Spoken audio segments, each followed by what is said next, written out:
ये अपने आप में काफ़ी है इस भावना को प्रदर्शित करने के लिए। कैसे भारत इनोवेशन के आधार पर, अपने स्टार्टअप्स के आधार पर आज वैश्विक पहचान बनाता हुआ नजर आ रहा है।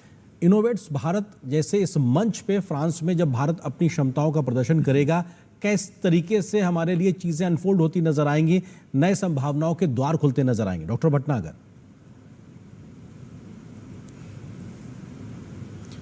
डॉक्टर भटनागर, शायद आप म्यूट पे हैं, प्लीज अनम्यूट कीजिए खुद को। नहीं हूं मैं। जी, आपकी आवाज आ रही। जी प्लीज कंटिन्यू। हाँ, तो देखिए, सबसे पहले बहुत बहुत धन्यवाद कि आपने मुझे बुलाया। और फ्रांस और इंडिया दो ऐसे, भारत और फ्रांस दो ऐसे देश हैं जिन्होंने अपने एक दूसरे के साथ दोस्ती हर समय में निभाई है। जब न्यूक्लियर टेस्ट के बाद अटल बिहारी वाजपेयी जी की सरकार में अमेरिका और बड़े देशों ने हमारे पे सैंक्शंस लगा दिए थे, तब भी फ्रांस हमारे दोस्त की तरह खड़ा। और वो रिलेशनशिप, दो अच्छे लीडर जो एक मित्र भी हो जाते हैं, वो कहाँ तक पहुंच जाती है, वो इंडिया एआई समिट में दिखी, 2025 की ग्लोबल एआई समिट में दिखी, चाहे वो रफाल हो, और आज वो भारत इनोवेट 2026 में दिख रही है। भारत जिसमें 15 लाख इंजीनियर्स हर साल निकलते हैं, आज 120 से अधिक यूनिकॉर्न्स हो गए। Deep tech, space tech, new fuel, health care, biotech, हर एक चीज में, डिफेंस में, हर एक चीज में हमारे स्टार्टअप्स हैं। 2 लाख से अधिक स्टार्टअप्स हैं और 15 लाख से अधिक इंजीनियर्स हर साल निकलते हैं जो कि इनोवेट कर पा रहे हैं। आज इस फोरम में हम ये सब चीजें दिखा पाएंगे। तो एक और चीज जो मतलब बड़ी इंपॉर्टेंट है वो ये कि जब भी हम स्टार्टअप इकोसिस्टम की बात करते हैं तो हमें लगता है कि अमेरिका से इन्वेस्टमेंट्स हमारे स्टार्टअप्स में आएंगी। आज फ्रांस में इस चीज को दिखा के हम फ्रांस के मल्टीनेशनल्स को, फ्रांस की इंडस्ट्री को, फ्रांस के इन्वेस्टर्स को और फ्रांस के थ्रू कंप्लीट यूरोप के इन्वेस्टर्स को हम अट्रैक्ट कर पाएंगे अपने इनोवेटिव इंजीनियरिंग पूल के ऊपर। तो ये बहुत बड़ा वो है जिसमें हम अपने देश के बारे में, हमारे मतलब देखिए 2014-2015 में 250-300 स्टार्टअप हुआ करते थे, आज 2 लाख से ज्यादा है जी। 1.5 लाख, 15 लाख से अधिक हम इंजीनियर्स हर साल ग्रेजुएट करा रहे हैं और हमारे 120 यूनिकॉर्न्स हुए। अब इन सब चीजों को डेमोन्स्ट्रेट कर रहे हैं। इनके अलावा देखिए इस समय जो है 120 डीप टेक स्टार्टअप्स वहां पर प्रेजेंट हैं इंडिया की तरफ से। आईआईटीज, आईआईएससी और बड़े इंस्टीट्यूशंस अवेलेबल हैं। उन्होंने क्या क्या कर रहे हैं, किस तरीके से वो इनोवेशंस कर रहे हैं, कहां पर उनके स्टार्टअप्स हैं, उस सबको डेमोन्स्ट्रेट करेंगे, इंडस्ट्री के सामने दिखाएंगे, पैनल डिस्कशंस होंगी, कुछ एमओयू साइन होंगे यूनिवर्सिटीज के साथ, इंडस्ट्री के साथ। और इस बार हम यूरोप पे फोकस कर रहे हैं। Wait, how old is the new hire? I don't know, but he literally uses Excel. तो जो maximum focus usually Indian startups का अमेरिकन इन्वेस्टर्स पे रहता था, अब हम इस पर्टिकुलर फोरम से हम इसको यूरोप, फ्रांस के ऊपर फोकस कर रहे हैं। बिल्कुल, आप जो बात कह रहे हैं सर वो इस लिहाज से भी महत्वपूर्ण है क्योंकि हम अपने रिसोर्सेज के लिहाज से बात की जाए, अपने उस लिहाज से बात करें तो उसको डाइवर्सिफाई करने पे फोकस रहता है। जैसे अपने एनर्जी बास्केट को डाइवर्सिफाई किया, उसका एक तरीके से बड़ा पूल बनाया। तो आज हम जब इन्वेस्टमेंट की बात करते हैं, हमारे कोऑपरेशन की बात करते हैं, उसमें भी विविधीकरण कहीं ना कहीं देखने को मिला। डॉक्टर संदीप में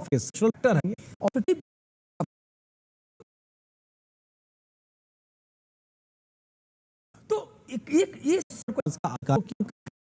बिग जाइंट्स के साथ में डॉक्टर भटनागर, देखिए गवर्नमेंट से काम करती है, गवर्नमेंट इंडस्ट्री से काम करती है, इंडस्ट्री से काम करती है। तो हम नेक्स्ट लेवल ऑफ स्ट्रेटजी पे, नेक्स्ट लेवल ऑफ इनोवेशंस पे आते हैं तो इंडस्ट्री एकेडमिया के साथ, एकेडमिया इंडस्ट्री के साथ काम करना शुरू करती है और वहां की यूनिवर्सिटीज हमारी यूनिवर्सिटीज और इंस्टीट्यूशन के साथ काम करना शुरू करती है। इस फोरम से काम क्या होगा कि हमारी एजुकेशनल इंस्टीट्यूशन, हमारा एकेडमिया, आईआईटीज, आईआईएम्स, आईआईएससीज और अदर यूनिवर्सिटीज वहां की इंडस्ट्री के साथ कोलैबोरेट करेंगी रिसर्च के लिए, उनके लिए कोलैबोरेट करेंगी इनोवेशंस के लिए, नए स्टार्टअप्स करने के लिए। हम जो है हमारे स्टार्टअप्स जो पहले सब इंडिया में या अमेरिका में इन्वेस्टमेंट्स के लिए जाया करते थे, आज हम उन्हें शोकेस कर रहे हैं यूरोप के अंदर। तो यूरोप की इंडस्ट्री, यूरोप की यूनिवर्सिटीज इंडिया के अंदर स्टार्टअप्स में इन्वेस्ट कर पाएंगी, वहां कोलैबोरेट कर पाएंगी। तो चाहे आर्टिफिशियल इंटेलिजेंस हो, कंप्यूटिंग हो, सेमीकंडक्टर हो, ऐसे जो नए लेटेस्ट चीजें चल रही हैं, इंडिया वहां कहाँ स्टैंड कर रहा है। देखिए धीरे धीरे इकोनॉमीज जो हैं वो, हम जब भारत में प्रधानमंत्री जी अपने नेतृत्व में भारत को विश्व गुरु बनाना चाहते हैं, तो विश्व गुरु के रास्ते में हमें इनोवेशन, नॉलेज इकोनॉमीज बनती चली जाती। जी। फ्रांस अपने यूरोप में और इंडिया पूरे ग्लोबल साउथ में नॉलेज इकोनॉमी की तरफ बढ़ रहा है। यूपीआई उसका एक एग्जाम्पल है जिसमें हम नॉलेज इकोनॉमी में कुछ क्रिएट करके आगे बढ़ा रहे हैं, और फ्रांस इंडिया के साथ हर लेवल पे सपोर्ट करता है। अब मुझे इस जो फोरम है इसमें जहां हम भारत इनोवेट्स 2026 इनॉग्रेट करेंगे, वहां पर हम जो अपने कई एजुकेशन इंस्टीट्यूशंस के साथ गए हैं, इन एजुकेशन इंस्टीट्यूट्स का वहां के एजुकेशन इंस्टीट्यूट्स के साथ रिसर्च कोलैबोरेशन, हमारे एकेडमिक इंस्टीट्यूट्स का वहां की इंडस्ट्री के साथ इनोवेशन के लिए कोलैबोरेशन, हमारे स्टार्टअप्स का उनकी इंडस्ट्री और यूनिवर्सिटीज के स्टार्टअप इकोसिस्टम में इन्वॉल्व होना, और हमें वहां शोकेस कर पाना कि हमारे देश में किस लेवल की इनोवेशन किस किस सेक्टर में हो रही है, इसकी एक बहुत बड़ी अपॉर्चुनिटी है। और मेरे को लगता है प्रधानमंत्री जी हर कहीं पे भी कोई मौका नहीं छोड़ते देश को, देश के लीडरशिप को, देश की इनोवेशन कैपेबिलिटीज और नॉलेज को सबको दिखाने के लिए। तो मैं इससे बहुत ही ज्यादा उत्साहित हूं। मुझे लगता है कि स्टार्टअप इकोसिस्टम के लिए एक नया एरिया खुलेगा for further investments and collaboration and innovations. बिल्कुल। डॉक्टर संदीप, किस तरह 2020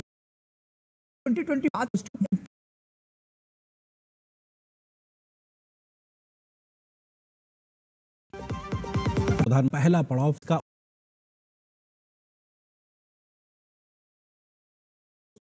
इससे कहा, मतलब मैंने पहले भी कहा कि देखिए इस समय वहां पे इंडस्ट्री को दिखाएंगे, हम पूरे यूरोप को दिखाएंगे, और यूरोप की जो इंडस्ट्रीज हैं उनके साथ कैसे कोलैबोरेट करें, क्योंकि फ्यूचर ऑफ वर्क उसमें जो स्किल्स जो हैं वो हिंदुस्तान में ही अवेलेबल होंगी।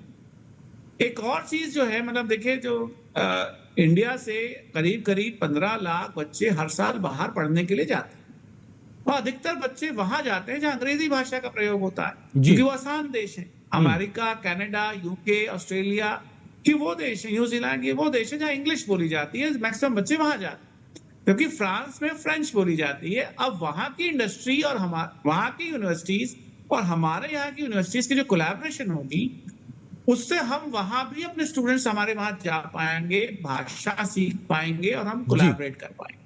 बिल्कुल। और ये सारी चीजें मुझे लगता है कि university to university for research, university to industry for innovation and investment, ये दोनों चीजों पे काम होगा, और हमारे टेक्नोलॉजी ट्रांसफर और टेक्नोलॉजी के साथ इनोवेशन, ये दोनों चीजें चलेंगी। बिल्कुल, एक पैरेलल तरीके से आगे प्रधानमंत्री खुद लीड करते हैं, बढ़ती नजर आएंगी। बिल्कुल डॉक्टर संदीप जी, क्योंकि प्रधानमंत्री के और नेतृत्व के प्रॉब्लम है जो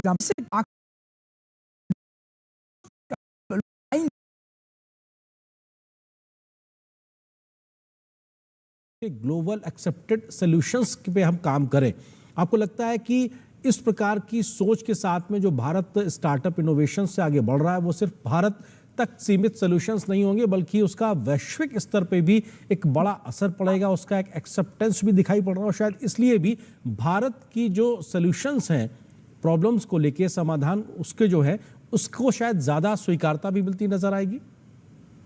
Cartoons make complex ideas easy to understand and are incredibly effective at teaching and selling. But instead of telling you about how amazing Toonby really is, why don't I just show you?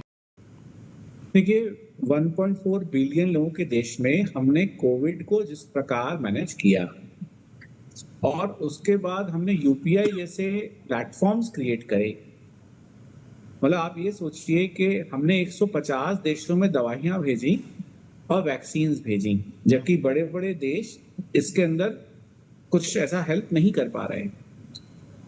Africa के एक देश में जब प्रधानमंत्री जी पहुंचे तो वहां के राष्ट्रपति ने उनके पैर छुए ना। हम सब ने ये चीजें टीवी पे देखी हैं, क्योंकि प्रधानमंत्री जी ने अपने तरीके से देश को उस लेवल पे पहुंचा दिया है जहां सभी लोग हमारी तरफ देख रहे हैं। हम ग्लोबल साउथ को रिप्रेजेंट कर रहे हैं उसके लीडर डिक्लेयर हो गए। G20 समिट में हमने सब कुछ किया। अब आप ये सोचें कि यूपीआई को फ्रांस ने भी एक्सेप्ट करा, तो इस तरीके से पूरा संसार इंडिया के इनोवेशंस को, इंडिया के प्लेटफॉर्म्स को एक्सेप्ट करने को तैयार है और वो उसको वेट कर रहा है कि किस प्रकार हम एक लोअर कॉस्ट पे, अफोर्डेबल कॉस्ट पे उनके लिए वो सोल्यूशन ला पाए। हमने ये सॉल्यूशंस फार्मास्यूटिकल इंडस्ट्री के थ्रू, एग्रीकल्चर इंडस्ट्री के थ्रू हम दिखा चुके हैं। यूपीआई के थ्रू हम फाइनेंशियल सेक्टर में, टेक्नोलॉजी में दिखा चुके। अब हम नेक्स्ट एआई के लेवल पे, क्वांटम कंप्यूटिंग में, स्पेस टेक्नोलॉजीज में, डिफेंस में, डीप टेक में किस तरह से दिखा रहे हैं, उसको दिखाने के लिए प्रधानमंत्री जी ने दिखाने के लिए आज सबको वहां 120 कंपनी को इकट्ठा कर दिया। और मुझे लगता है कि ये हमें वैश्विक स्तर पे टेक्नोलॉजी के एरिया में, नॉलेज इकोनॉमी में एक नेक्स्ट लेवल पे ले जाएगा।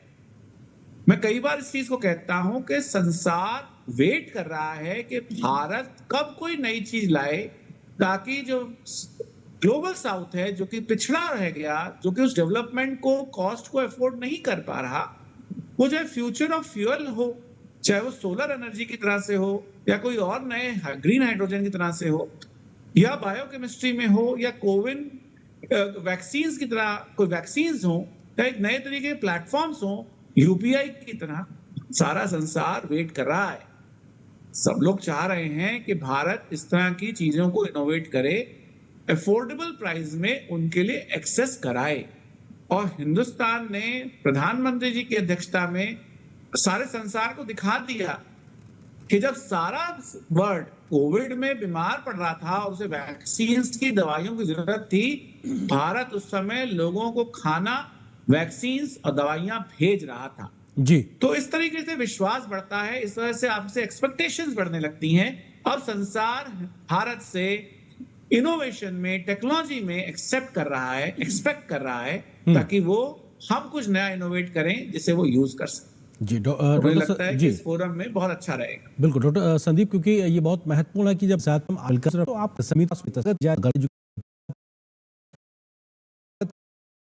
जो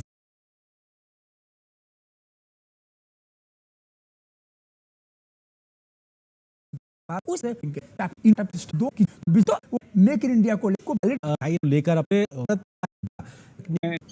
ना इनोवेट कर रहा था, वो जो इनोवेशंस हो रही थी उसके लिए बैक एंड सिस्टम इंटीग्रेशन का काम कर रहा है।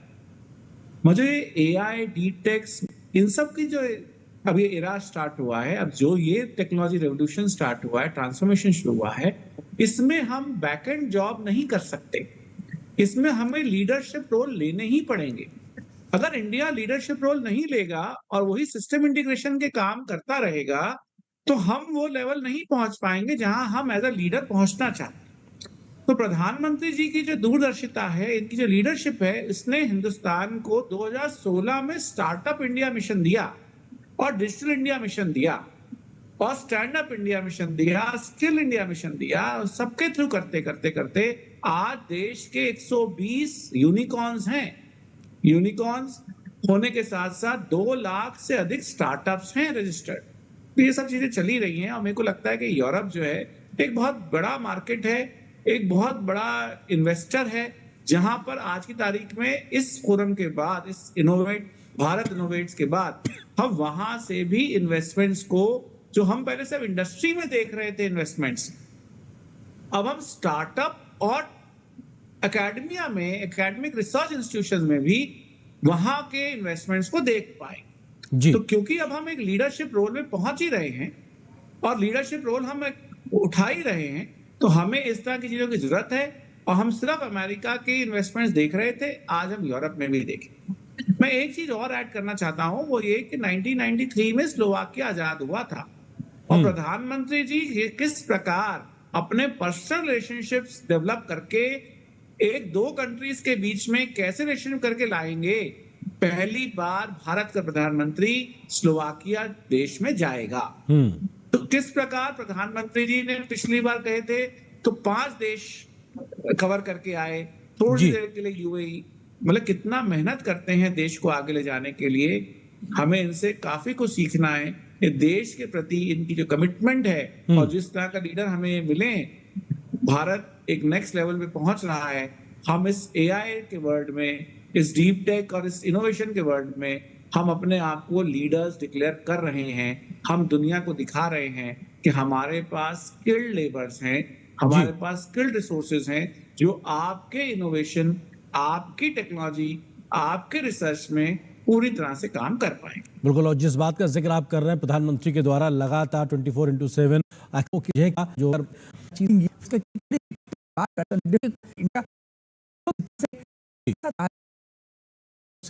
सहयोग है, इनोवेशन स्टार्टअप के माध्यम से ज्वाइंट दौरा किस ऑफ एनर्जी और इसके अंदर रिन्यूएबल, नॉन रिन्यूएबल दोनों के ऊपर काम चल रहा है। जब यूक्रेन के साथ वॉर शुरू हुआ और सारा यूरोप मिडिल ईस्ट से ऑयल खरीदने लगा, तो हिंदुस्तान ने रशिया से खरीद के वर्ल्ड इकोनॉमी के अंदर एक इम्पैक्ट को कम कराया ताकि रिफाइंड ऑयल अवेलेबल हो, फ्यूल अवेलेबल हो। सोलर अलायंस, ऐसे कई तरीकों से भारत एक लीडरशिप रोल में आ गया। आज 7वीं बार G7 समिट में इंडिया को बुलाया जाना, not just as a spectator कि आप आ जाइए, बट एज अ पार्टिसिपेंट, और हर आदमी भारत से बात करना चाहता है, वो दिखा रहा है कि प्रधानमंत्री जी की अध्यक्षता में भारत ने एक डिसिसिव रोल ले चुका, एक लीडरशिप रोल ले चुका। आज सुबह एस जयशंकर जी का एक मैं कल का वो सुन रहा था कि इसमें चाहे वो ईरान हो, चाहे वो इजराइल हो, चाहे वो गल्फ कंट्रीज हो, चाहे वो अमेरिका, भारत इन सारे ही समूहों के साथ अच्छे संबंध रखता है और एक इन्फ्लुएंस कर सकता है। तो यूरोप हो, चाहे यूक्रेन हो, चाहे यूएस हो, चाहे रशिया हो, भारत इन सभी लोगों के साथ एक अच्छे रिलेशनशिप रखता है और अपने तरीके से उसको इन्फ्लुएंस करता है। आज G7 में भारत सब एक स्पेक्टेटर बन के नहीं बैठेगा, वो बैठेगा ये देखने में कि किस तरीके से इन दोनों बड़े कॉन्फ्लिक्ट्स को, सप्लाई चेन के इश्यूज को, डिफेंस के इशू को, फ्यूल के इश्यूज को कैसे करा जाए। और अगर आप चेक करें तो इंडिया ने अपना फ्यूल रिक्वायरमेंट्स कैसे डाइवर्सिफाई किया कि 40% of the oil, petroleum products Russia से आ रहे हैं। तो फरवरी 2026 के बाद से 40% of our gas requirements are coming from United States of America।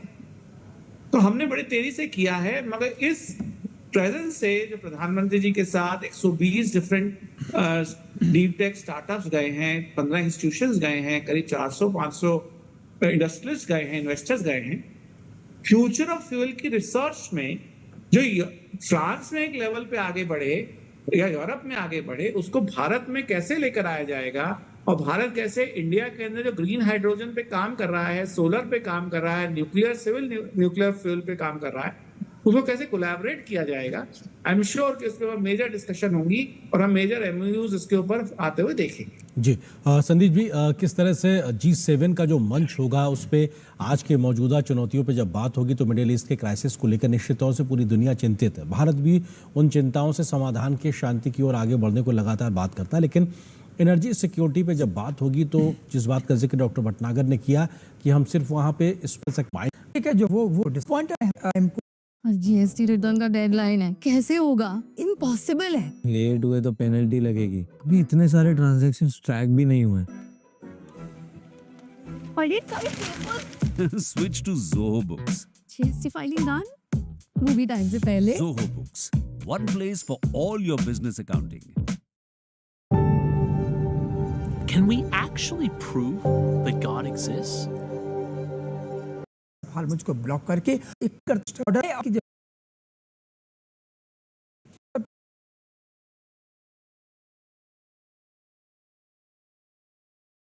से यहाँ हर एक चैलेंज है और इसके ऊपर ग्लोबल लेवल पे डिसीजंस लेने की जरूरत होगी। कि जब आप साइबर सिक्योरिटी चैलेंजेस की बात करते हैं तो उसमें प्रॉब्लम जो है वो हो सकता है किसी और देश से हो और चैलेंज जो है किसी और देश में आ रहा, मतलब कि किसी एक देश से आपने साइबर अटैक किया। और डिफेंस के केस में भी आज की तारीख में साइबर अटैक्स एक पार्ट हो गए हैं कंप्लीट देश की सिक्योरिटी के लिए। आप ईरान वॉर के अंदर नेटवर्क को डाउन कर दिया गया, यूक्रेन रशिया वॉर में उनका एक देश का जो है पूरा का पूरा जो इलेक्ट्रिक ट्रांसफर का जो पूरा का पूरा मैकेनिज्म था, उसको जो है साइबर अटैक से अटैक कर दिया गया। तो आज की तारीख में साइबर सिक्योरिटी सिर्फ एक नॉर्मल फाइनेंशियल ट्रांजैक्शंस या किसी और ट्रांजैक्शन से ज्यादा पूरे देश की सिक्योरिटी के ऊपर इम्पैक्ट करने के लिए हो गया। इन केसेस के लिए भारत और फ्रांस पहले से ही काम कर रहे हैं, और देशों के साथ भी इंडिया की बहुत मेजर कोलैबोरेशन है, और साइबर सिक्योरिटी पे इंडिया ने एक मेजर काम किया। मगर ये रिजोल्यूशन जो है ये ग्लोबल लेवल पे होगा, क्योंकि अगर आपने किसी साइबर हैकर को, साइबर प्रॉब्लम को किसी और देश में पकड़ा तो उसका रेजोल्यूशन कैसे होगा, लीगल क्या फ्रेमवर्क होगा, कैसे इसको रिजॉल्व किया जाएगा, ये सारी चीजें जो हैं इसको दोनों देशों को G7 यूनाइटेड नेशन इस लेवल पे इसकी काम होगा। तो टेक्नोलॉजी के केस के साथ साथ मतलब देखिए, मैंने एक बार बीच में थोड़ी देर पहले बोला था कि क्योंकि भाषाएं दोनों देशों की डिफरेंट हैं और हम फ्रेंच नहीं बोलते, तो जो पीपल टू पीपल कनेक्शंस हैं फ्रांस में और इंडिया में, जब हम कई बार कहते हैं कि 10 million Indian lives in the Gulf, और अन्य कितने ही लोग हमारे जो है अमेरिका में या ऑस्ट्रेलिया में या यूके में रहते हैं, इतने लोग हिंदुस्तान के ओरिजिन के फ्रांस में नहीं रहते। इसको बढ़ाने के लिए भी अब काम होगा। वहां की यूनिवर्सिटीज टारगेट करेंगी कि इंडियन स्टूडेंट्स किस तरीके से फ्रांस में आके पढ़ पाए। इंडिया में फ्रेंच लैंग्वेज के साथ साथ काम करना भी प्रारंभ होगा। तो हम डिफेंस में बहुत अच्छे से काम कर रहे हैं, हम एआई में कर रहे हैं, हम सोलर अलायंस में कर रहे हैं, हम हर एक जगह पे कर रहे हैं। वो जो स्टूडेंट ट्रांसफर है एजुकेशन की फील्ड में, इनोवेशन की फील्ड में, इन्वेस्टमेंट इन स्टार्टअप्स की फील्ड में, रिसर्च कोलैबोरेशन में, आज ये स्टेप भी स्टार्ट हो रहा है। जी डॉक्टर संदीप, मतलब मैं यही कहूंगा कि देखिए, मतलब हम लोग nuclear energy transfer, defence transfer, industry के ये सब चीजें देखते हैं, मगर एक लेवल है जो अब नेक्स्ट लेवल पे हम फ्रांस के साथ पहुंच रहे हैं इंडिया, कि जहां हमारी यूनिवर्सिटीज उनकी इंडस्ट्रीज के साथ, हमारी यूनिवर्सिटीज उनकी यूनिवर्सिटी का रिसर्च कोलैबोरेशन में, हमारे स्टार्टअप्स उनके इंडस्ट्री और यूनिवर्सिटी के साथ इन्वेस्टमेंट्स के लिए भी काम करेंगे। तो ये एक नेक्स्ट लेवल का एक नया अध्याय शुरू हो रहा है हमारे दोनों के रिलेशनशिप में। प्रधानमंत्री जी का जो रिलेशनशिप है वहां के प्रेसिडेंट के साथ, मुझे लगता है कि ये दोनों का जो आपसी तालमेल है वो नए नए इनोवेशंस इस एरिया में भी ला रहा है कि और हम क्या करें। तो जी डॉक्टर संदीप, खुशी की बात। बिल्कुल डॉक्टर संदीप, क्योंकि G7 का मंच भी होगा फ्रांस में, तो ऐसे में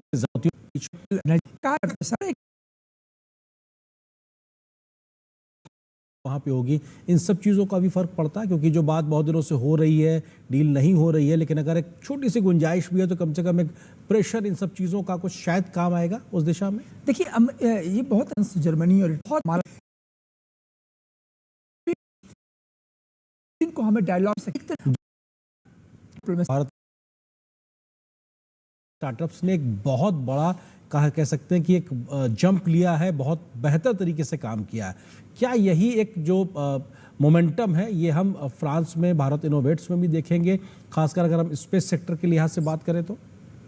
देखिए, भारत ने 1960s में ही स्पेस टेक्नोलॉजी में अंतरिक्ष के लिए फ्रांस के साथ tie up government to government level पे हो गया, और कई बार हम लोग इस चीज को ध्यान नहीं करते। 2020 में कोविड के दौरान हिंदुस्तान ने स्पेस सेक्टर को प्राइवेट सेक्टर के लिए ओपन कर दिया था, और उस सेक्टर को करने के बाद, open for the private sector, space was open for the private sector, इस स्टेटमेंट के बाद हमारे यहाँ स्टार्टअप इकोसिस्टम ने बड़ी तेजी से ग्रो किया स्पेस टेक्नोलॉजीज के लिए।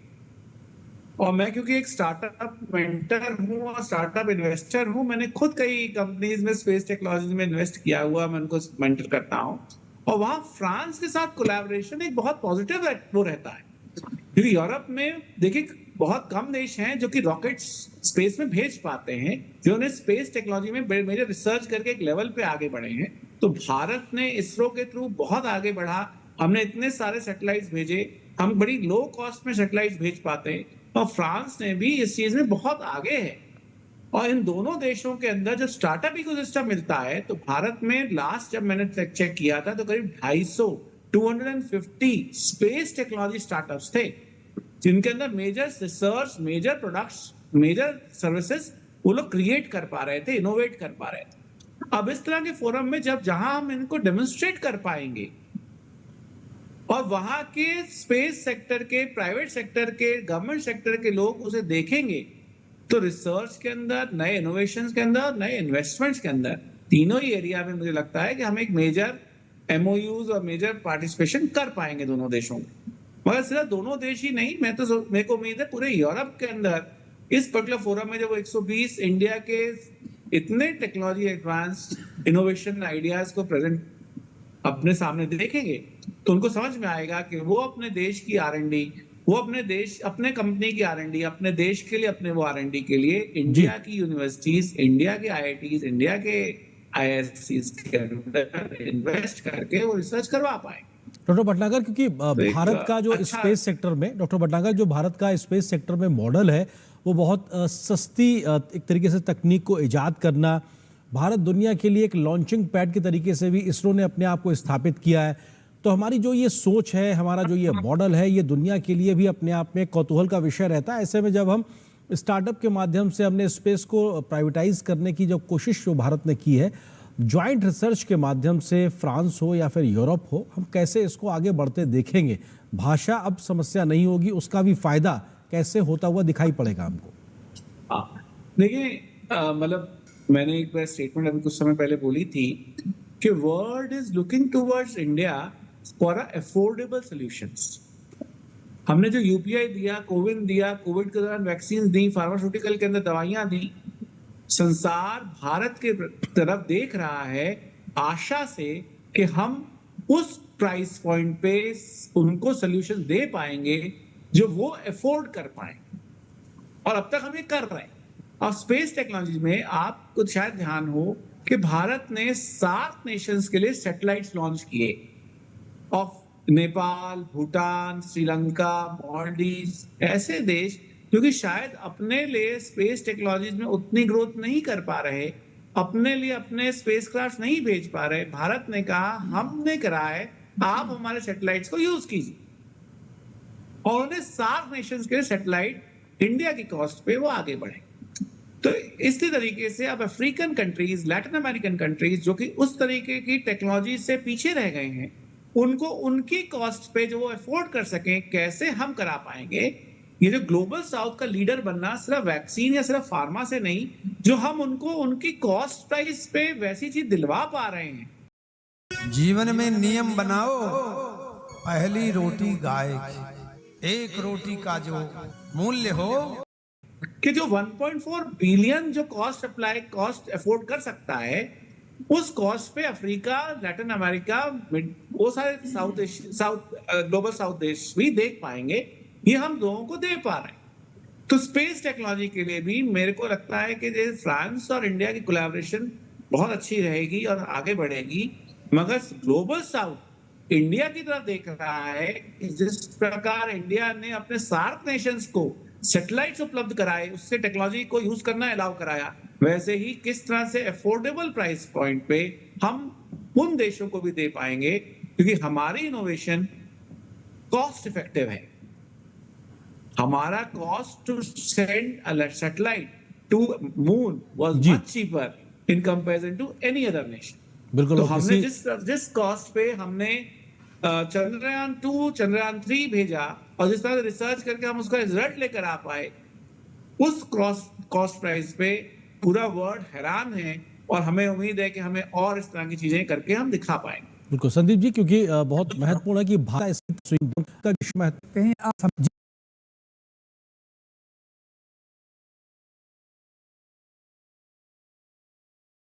भी अपने आप में बहुत बड़ी एक समस्या के तौर पे, और भारत फ्रांस मिलके इस दिशा में, हमने 2015 के पेरिस समझौते के समय से ISA का भी जिक्र यहाँ पर आप लोगों ने किया, उससे हमने देखा है मौजूदा वक्त की चिंताओं में पर्यावरण को लेकर अगर कोई सबसे ज़्यादा देश गंभीरता से उस जो उसके प्रूव किया एनवायरमेंट के लिहाज, तो इस ऐड करना चाहूँगा कि अभी संदीप जी ने भी बोला कि एक वर्ड आज की तारीख में इस्तेमाल होना जरूरी है, जो कि technology sovereignty, Nations technology sovereignty. आप देखें कि जिस तरह जैसे ही रशिया यूक्रेन में वॉर शुरू हुई, अमेरिका ने अपनी टेक्नोलॉजी कंपनीज को आदेश दिया कि आप वहां पर अपनी टेक्नोलॉजी ना इस्तेमाल होने दें। तो वहां पर अचानक ही एक दिन आप मनी ट्रांसफर नहीं कर पा रहे हैं, आप उन जो बड़ी बड़ी कंपनीज थी जो कि अमेरिका के अंदर हेडक्वार्टर थी, वो अपने को वहां पर छोड़ के रशिया से जाने लगी। इसका मतलब ये था कि रशिया को अपनी सॉवरेनिटी के लिए, टेक्नोलॉजी के लिए खुद ही अपने आप इनोवेट करके कुछ बनाना था। उस चीज से लोगों ने लर्न करना शुरू किया और भारत ने अपने देश में अपने प्लेटफॉर्म्स हो, और उसके लिए ऐसी कभी स्थिति आएगी तो हमें उसके हम इंडिपेंडेंटली अपने देश के अंदर दिक्कत ना कर पाए। तो यूपीआई हो, चाहे वो सोलर अलायंस हो, चाहे वो ग्रीन एनर्जी के लिए काम हो, हम हर एक चीज को लो कॉस्ट पे इनोवेट करके ला पा रहे हैं। और अपने देश के साथ साथ क्योंकि हम एक रिलायबल पार्टनर हैं, और हमने मतलब आज की तारीख में हम ये कह रहे हैं कि सी रूट्स को हम वेपनाइज ना करें। कई देशों ने तो टेक्नोलॉजी को ही वेपनाइज कर दिया, और टेक्नोलॉजी के थ्रू कि अब हम आपको ये टेक्नोलॉजी नहीं यूज करने देंगे। इसी प्रकार आज की तारीख में हमें टेक्नोलॉजी के लिए भी नेशनल सॉवरेनिटी की आवश्यकता है। हमारे अपने डेटा सेंटर्स हों, हमारे देश का डेटा हमारे देश में रहे, हमारे पास हमारे प्लेटफॉर्म्स, हमारे सॉल्यूशंस अवेलेबल हों। आज जो ये समिट हो रही है, ये सिर्फ एनर्जी के साथ साथ टेक्नोलॉजी सॉवरेनिटी के लिए भी भारत को आगे बढ़ा देगा, और सभी देशों को ये समझ में आएगा कि इंडिया के अंदर जहां 15 मिलियन इंजीनियर्स, 202 लाख स्टार्टअप्स, जिनमें से 120 यूनिकॉर्न्स हैं, उस देश के साथ जहां आईआईटीज, आईआईएम्स, आईआईएससीज और इतना लार्ज इंस्टीट्यूशंस हैं, उनके साथ वो इनोवेट कर सकते हैं, वो अपनी R&D के लिए इस देश में इन्वेस्ट कर सकते हैं, और एक लो कॉस्ट सॉल्यूशंस अपने देश के लिए भी, अपनी नेशनल सॉवरेनिटी, टेक्नोलॉजी सॉवरेनिटी के लिए, अपनी एनर्जी सॉवरेनिटी के लिए हमारे भारत के साथ काम करके वो आगे बढ़ सकते हैं। तो एक अपॉर्चुनिटी मिल रही है। बिल्कुल संदीप जी, क्योंकि एनवायरनमेंट का इशू की जब इससे Bharat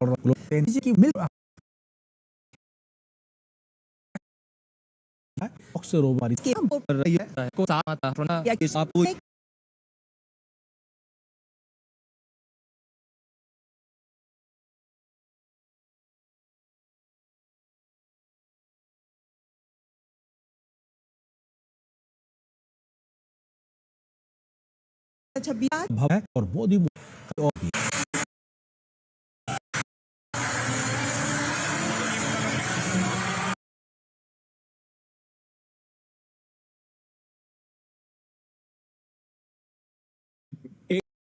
My wife stopped trusting me because I never do the things I say I'll do. She just does everything herself now. एक जो उन्होंने कॉन्फिडेंस जनरेट किया है कि उनका देश उनके साथ है, और उनका देश अब आगे बढ़ रहा है, और प्रधानमंत्री जी के नेतृत्व में देश एक अलग लेवल पे पहुंच रहा है, ये उसके धन्यवाद है। मतलब जो बाहर देश के रहते हैं, मैं बहुत समय तक यूरोप में रहा हूं, और मैं जानता हूं कि जब अपने देश से कोई आता था तो कैसा फील होता था, और हम लोग कितने एंथुसियाज्म आता था, एंथुसियास्टिक हो जाते थे, कॉन्फिडेंस बढ़ता था। मगर प्रधानमंत्री जी जिस लेवल पे भारत को ले गए कि 250 करोड़ लोग, मतलब 250 मिलियन लोग, 25 करोड़ लोग गरीबी की रेखा से बाहर आ गए, 100 से अधिक एयरपोर्ट बन गए, इतने लोग, देश का लेवल जो है वो एक अलग लेवल पे पहुंच गया। ये उसका धन्यवाद है जो 200-200 किलोमीटर से दूर लोग आके प्रधानमंत्री जी के दर्शन करने आते हैं, उनको एक स्पर्श करने आते हैं, उनका एक झलक पाने के लिए आते हैं जी। ये इनकी लीडरशिप के अंदर, जिन्होंने इनकी लीडरशिप में जो देश ने एक अलग आयाम हासिल किया है, उस लेवल पे पहुंचाने के लिए जो कॉन्फिडेंस लेवल, और हमारे धन्यवाद है जो इतने लोग आते हैं। बिल्कुल, और शायद वो एक कॉन्फिडेंस भी जो बूस्टअप होता है तमाम भारतवंशियों में, उसके लिहाज से भी प्रधानमंत्री का इस प्रकार से सहज मिलना अपने आप में एक बड़ा रोल अदा करता है। बहुत बहुत शुक्रिया आप दोनों मेहमानों का हमारे साथ जुड़ने के लिए, इस खबर पर, प्रधानमंत्री के इस दौरे पर विस्तार से बात करने के लिए आप दोनों का बहुत बहुत शुक्रिया। तो फिलहाल इस विषय